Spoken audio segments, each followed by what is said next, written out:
Hello, and welcome to our first screencast, introducing you to the world of mathematical proofs.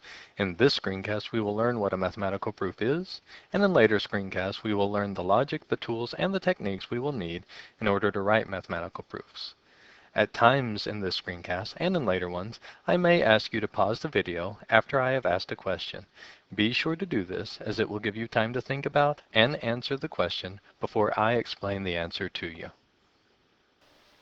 Let's begin with the definition of a statement. A statement is simply an unambiguous assertion. That is, it is a declarative sentence that is either true or false, but not both. Consider the following example. Which of the following are statements? Now I suggest that you pause the video for a moment and read through these and decide which one of them are statements before I explain the answer.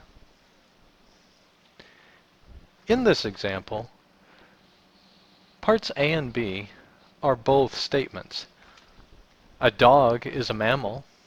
This is always true, and therefore example A is a statement. In part B, a snake is a mammal. This is always false, and because it's always false, this is also a statement.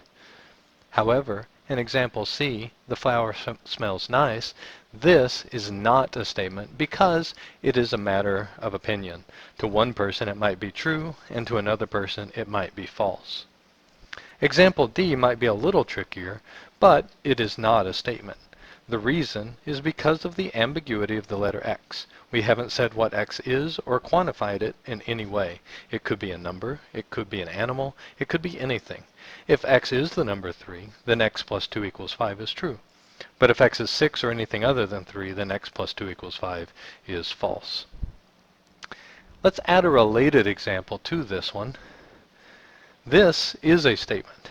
In this case, we are saying that there is some integer x that makes x plus 2 equal 5. This is certainly always true since we could let x be 3, which is an integer. Determining if a statement is true or false is not always easy. Sometimes determining if a statement is true follows directly from a definition. If not, then, informally speaking, we should explore it in some way. We could try some examples. We may find evidence that a statement is true. We may find a counterexample showing that the statement is false.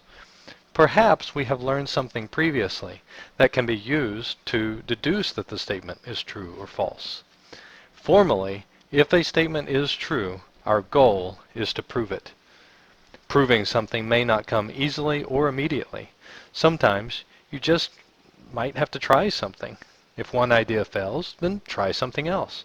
Discuss your thoughts and discuss your approach with others. This is all part of the exploration process. So we mentioned the idea of proving something, but what is a mathematical proof? It is simply a deductive argument consisting of true statements intended to convince the reader that a mathematical statement is true. Writing a collection of true statements is easy. The challenge comes when attempting to write them in a logical order, ending with the desired conclusion, leaving out extraneous information, and convincing the reader that the statement you're trying to prove is true is actually true.